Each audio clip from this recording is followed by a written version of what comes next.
All right, welcome in to another edition of the Hockey Night on Board Flyers pregame show.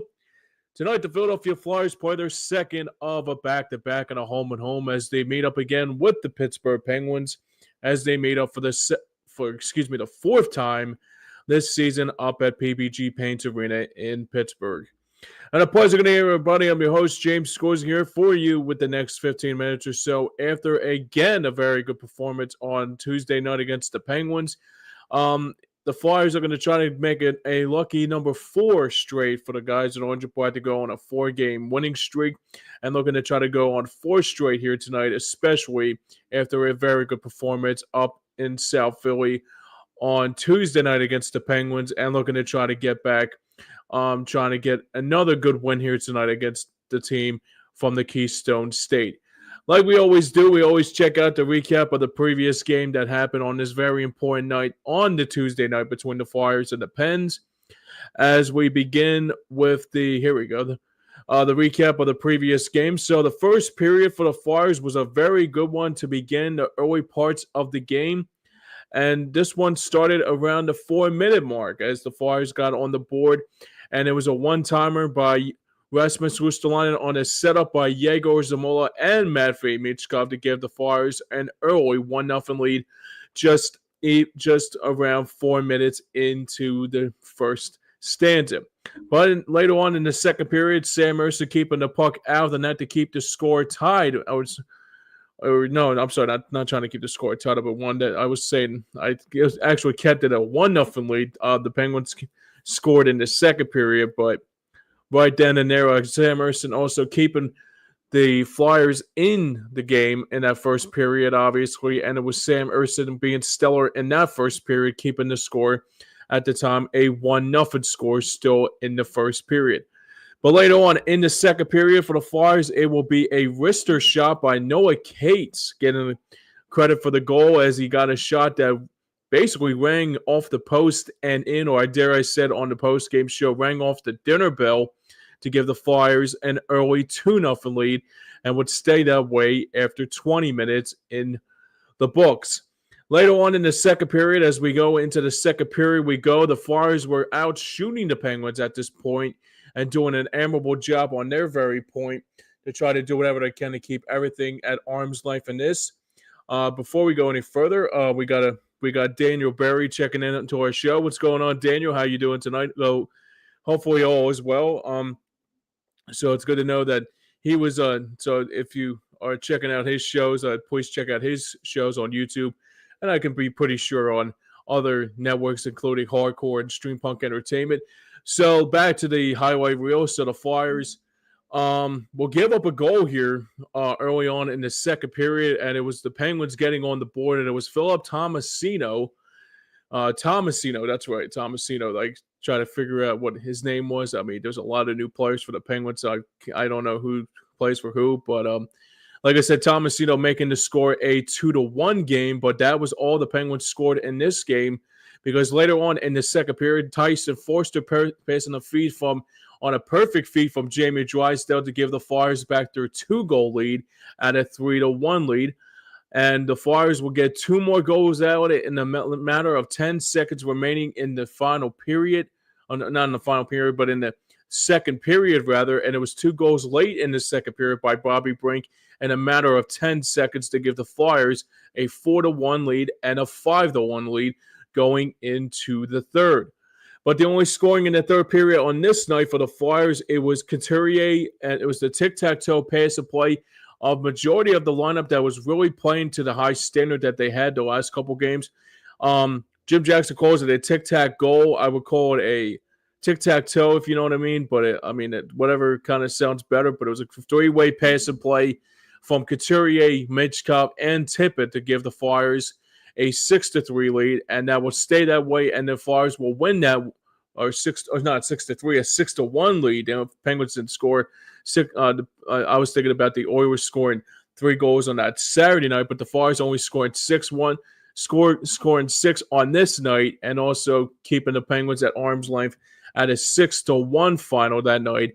up at Wells Fargo Center and would stay that way, setting the stage for this game here tonight between the Flyers and the Pens from PBG Paints Arena as we check out our key matchups of this game here tonight for this Flyers and Penguins matchup.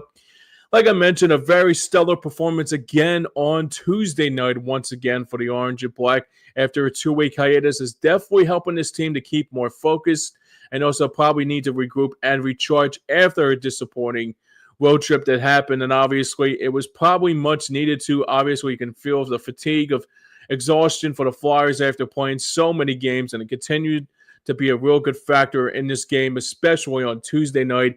And I can imagine there'll be more the same here tonight up in Pittsburgh for the second of a back-to-back and the second of a home-to-home. And I think the Penguins and the Flyers will play one more time going back, I think it's sometime in March to close out their Pennsylvania Keystone matchup around March or so. So I'll be pretty sure I'll be back for that pregame show, and especially more so probably post-game for that night as well. But back to the Flyers, though. And like I said, it was a real good positive to see that they are playing at a positive level, and they're doing one great job after another, and definitely keeping teams, like I mentioned, Pittsburgh later on Tuesday night, and also keeping Edmonton in check over the weekend.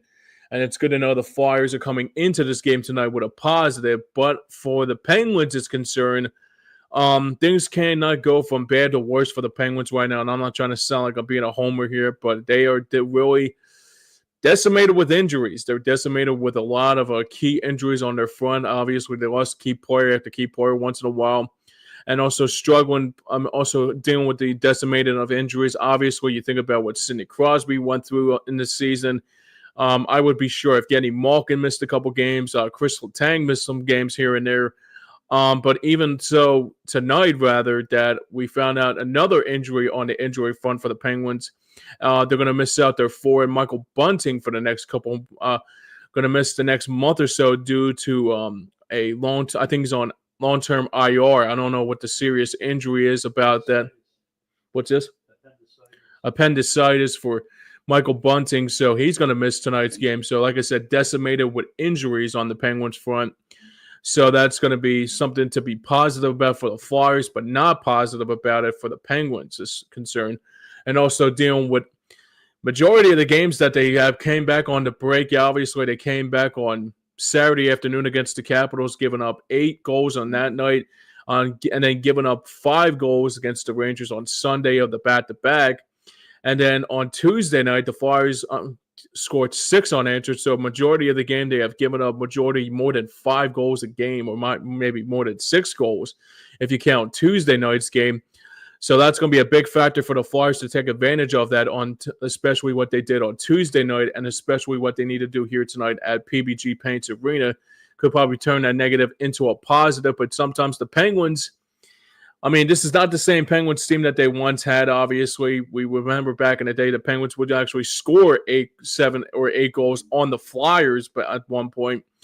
And there was a time when the Flyers were playing the teams like in the early 2010s. You think about that 2010 matchup in the first round of the Eastern Conference quarterfinals when they scored 8 goals in that game. I think one time they scored 10 on one time the Penguins did, but that was probably just a garbage game that the Flyers didn't need. But then we all remember in Game 6 about what happened on that night when the Flyers, that it was former Flyer Claude Giroux doing whatever he can to make sure that the Penguins will go down. The one thing I remember about that game too is that it was a real feisty physical matchup in that first round. And I mean, I'm not going to expect more of the same here today. Obviously, the Penguins are a different team than they once were back in that 2012 team. And this was actually the same time that they only captured 1 Stanley Cup at the time, and also captured 2 Stanley Cups in the matter of 2016 and 17. But different team now, same old song and dance for the Penguins is that they have to deal with majority of how many goals that the Flyers are going to score on them tonight. So like I said, they're giving up more than 6 goals a game, more than 5 or 6 goals a game. So that'll be a good advantage for the Flyers in this game here tonight up in Pittsburgh.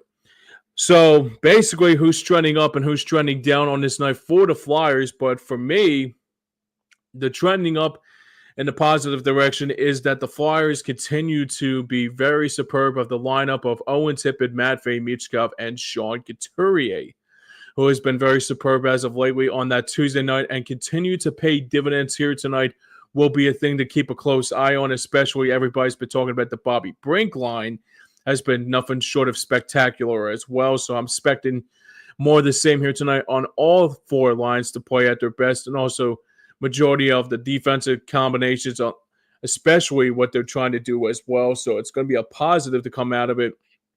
If they look well again here tonight against Pittsburgh, it'll be good to know what they will look like against Pittsburgh. But like I said, Pittsburgh gives up 6 or 7 on. I mean, they give up a lot of goals. So if you can get on them right away and get on them early, that will be something to turn that negative into a positive and probably finally getting a win in Pittsburgh for the first time. Maybe it's quite some time since I've seen the Penguins, the Flyers, win a game in Pittsburgh. So it'll be something to be positive about tonight. But like for who's trending down, basically there's nothing to be trending down in this game here tonight for the Flyers' sake. But I mentioned too, for the Penguins' sake, who's trending down on tonight is the majority of how many injuries they have gone through. And it's going to probably continue to linger here tonight for the Penguins. But it's good news for the Flyers. There's nothing to be trending down on this night for the Flyers. So we can move on with the program as we check out our injury report for this game here tonight. And its majority of the injuries and scratches for this game as that it was on Tuesday night and also on Saturday night. It was Alexei Kolosov. I wouldn't say he's injured. He's just a third goaltender that he will be only in there depending on who. If like say, for example, Sam Ersson goes out with an injury or Ivan Fedotov has to come in relief. He's basically the emergency goaltender, so technically he's a healthy scratch until somebody like Ersson or Fedotov go out with an injury, so there's nothing to worry about with that. Eric Johnson going to miss another game here tonight if he's due to a healthy scratch, and also Nick Delorier, like I alluded to on Tuesday night, is going to miss another game due to this. I think he's dealing with he's dealing with long-term IR right now, so he's going to miss majority of the next couple of weeks and the next couple of months or so because he's been dealing with that injury. So I guess he's been dealing with that for quite a while now, and it continues to backfire on him. So like I said, it's Kolosov, Johnson, and Delorier who are all out tonight. 2 of them are healthy scratches, and then Nick Delorier is going to miss another game tonight due to being on long-term IR. All right, let's check out our starting goaltender matchup for this game here tonight between the Flyers and the Pens. Same goaltender matchup as it was on Tuesday night here in South Philly, and it's the same here tonight in Pittsburgh. As in goal tonight for the Flyers, there will be Sam Ersson back in goal once again for the Orange and Black, as he is now 18-10-3 this season and has a goals against average of 2.75. And for the Penguins, it will be back once again after giving up 6 goals on.